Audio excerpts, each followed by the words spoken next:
Hey guys, it's Gemini here, coming to you again for another comic book review. And yes, I'm sorry I haven't done one in a while. Just been dealing with a lot of physical fatigue, but now I'm doing much better, so let's continue.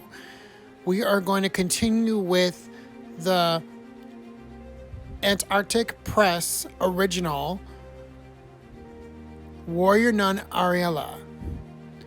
And this series that we're going to do is the mini-series called Warrior Nun Areala Rituals. This is number 1. This comic specifically features one of the characters that actually was promptly featured in the Netflix Warrior Nun series. And of course it features one of everyone's favorite villainous groups, the Nazis. You know you love to hate them. The story first starts off with in Japan, a little before the nuclear bomb hit in World War II. Seems like a general or a captain is waiting for a mysterious package to arrive. Then of course the mysterious package comes through a U-boat, aka a submarine. After the submarine crew unloads the mysterious packages under the order of, seems like Hitler and the general, they shoot themselves, and the general kills the captain of the U-boat, thus thinking he got away with his plans. The general must have made this planning straight on, because right after that, the U.S. was dropping bombs on Japan and destroyed the U-boat, so there would be no trace of this so-called interaction.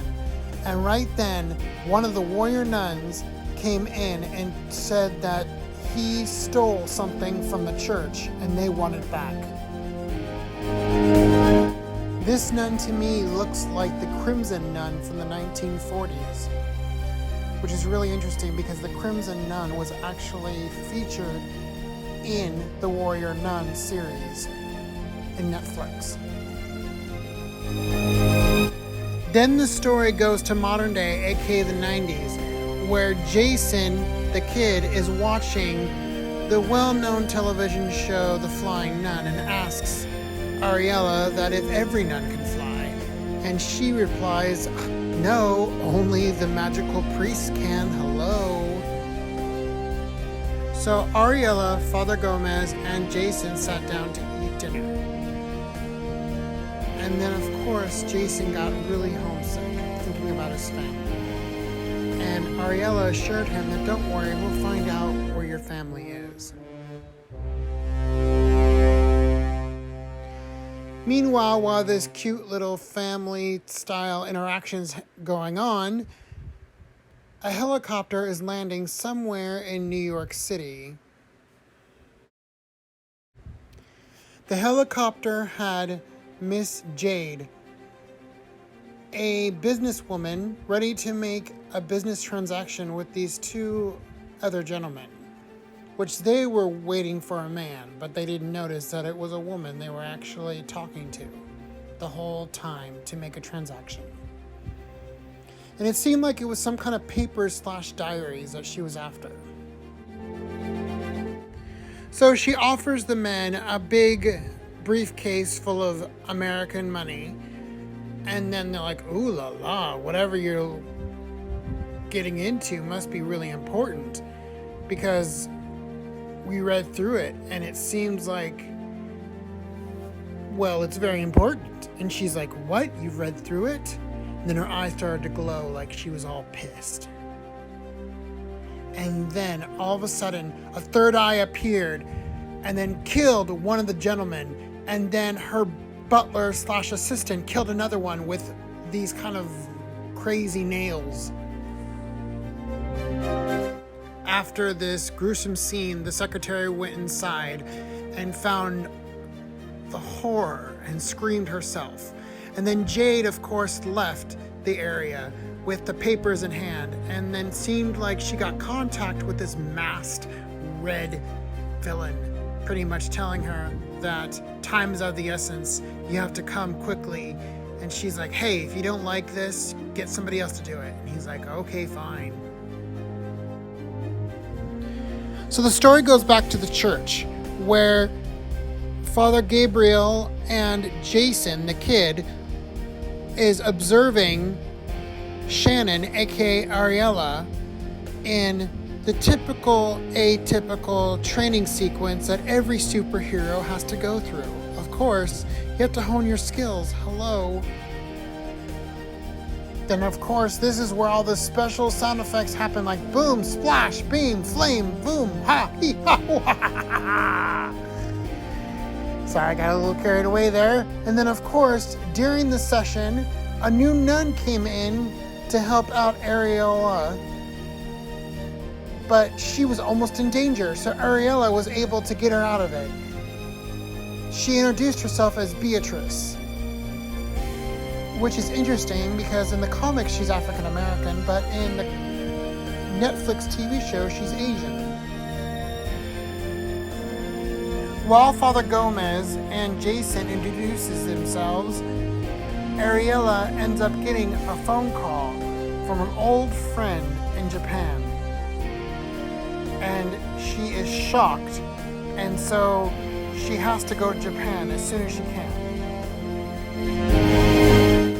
The story then goes to Japan, where a gentleman finds a lady to have fun for the night, which for some weird reason, I'm thinking that the song comes out, I wear my sunglasses at night so I can, something.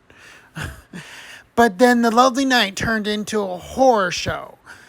And then this other character comes in that seems to be half man, half woman, literally sliced right in half, and tells this gentleman that they need his head, and brings out these big, huge clippers / blade scissors and chops off his head.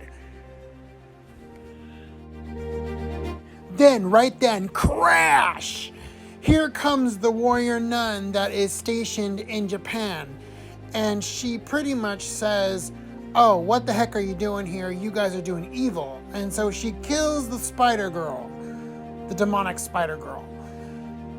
And then she's about to face off with the half man, half woman. She goes, bam, shbam, psh, and then bam, the police officers come. And then the half woman and half man leaves, and so does the warrior nun. So to make sure she's not caught by the local police. So the warrior nun that was stationed in Japan was fleeing the scene and questioning why was all these men being attacked and their heads being chopped off. So she grabbed a purse that actually had an industry card for Delta Industries. And it seemed like the story went to a very ornate industry place called, I think it's Delta Industries. And there we learned the half man, half woman is Lord Okama. Lord Okama is upset that the warrior nun keeps on attacking her and him. Well, they kind of pronounce it as a him, so yeah. And then this Nazi guy said, don't worry, she's the least of our burdens. We're going to destroy her and the church. And then he starts referring to Hitler as being a Christ-like figure, dying for his sins, and saying that Hitler's reign will come back and the New World Order will come. Then, of course, the green-haired lady that killed the two gentlemen earlier in the comic said, well, what about my people? What about the demons? Are they going to be a part of this New World Order? And he pretty much said yes. And at the end of this New World Order, no one is going to think that God exists or even alive. So the green-haired lady actually ended up starting to think to herself that the demons are just using this Nazi guy for his smarts. As soon as he creates this unstoppable military group, then the demons are going to take over and leave him in the dust, possibly dead as well. So this Nazi guy ends up leading the two ladies into this hidden bunker where a bunch of heads are being held, and saying somehow these knights are going to be the biggest thing that ever happened.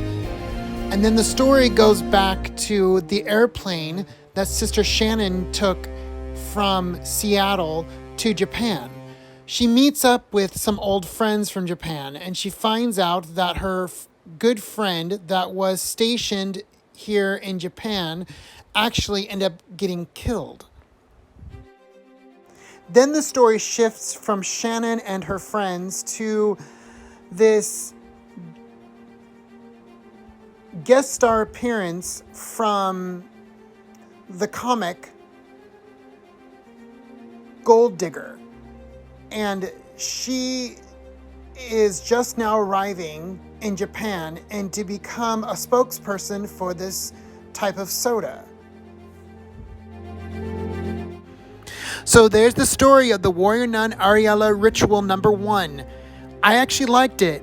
The story seemed to go a lot of different places, but it tended to make sense. And it introduced a lot of different characters that I forgot their names and or how to pronounce them. But the story's really good, and I really like Ben Dunn's work. So what did you guys think of it? News alert, we actually got an update on the Warrior Nun. It is officially now going to be renewed for season 2. So if you haven't seen season 1 yet, it is still up on Netflix. Go check it out. It's great, great action-packed, great storytelling, great side characters, just good show overall, and great faith-based message as well.